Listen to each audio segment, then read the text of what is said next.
नमस्कार मु अलिमा मोर हे गाँव में आज सकाल सकाल मो शाशुमा कड़े जाते सातपुरनी शाग नहीं आमर एपटे शागटा सातपुरनी शाग कहते आपण मान सियाड़े अलग किसी कहते जदि कमेंट निहाती कहे आ बाड़ी भर किसी बोईताड़ू शाग नहीं आसते सब केड़े देकी मु बस जाइए मो दीदीर चुट्टी कलर करने आर गोटे गोटे चुट्टी धड़ा हो जाए से मत भाषण लगे कहता मुझे भाषण लगे दी ब्रश करा बेटा लाइन आसी जाइए सेलु चल देती ना लाइन टा पुणी थे पड़ेब कल संध्या टाइम आम एपटे बहुत जोर वर्षा पवन आसाला से राति सारा भोल्टेज थिलानी तो आज सकाଳେ भी लाइन पड़ेगा तापर आसला भोल्टेज से सब गारे पानी फाणी भरी देते सेलु चलैकी भल थिला बोली लाइन टा पड़े आसला ना तो आज कूअरु पानी बोईवा पड़ता आज सोमवारटा थिला बोली घर पर टे छंच दे देती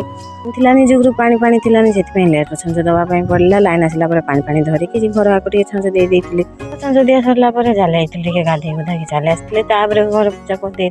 घर पूजा करके बाहर बेलू ना पत्र बिक्री वाला माने लोक मैंने चले आसती पत्र बिकापी देख आम पैसा मालिक बसी पैसा दवापाई तो आम घर बहुत लोक आहरी सोमवार है माने तो आहरी बेसी लोक हो जाती आम बसी जाइए पखाड़ खावाई आज शाग भजा होता सांग को आलू चटणी बसिक खाऊँ एपटे मो दीदी मैंने बसिक खाऊँ खिया सरला मुझे बस जाइए पत्र गणिवाई भिडियोटी जदि आपने एपर्तंत देखले गोटे लाइक आ चैनल टी सब्सक्राइब निहाती करदे मो शाशुमा पत्र होता 1200 आउ एति सब पत्र किणा रही जय जगन्नाथ।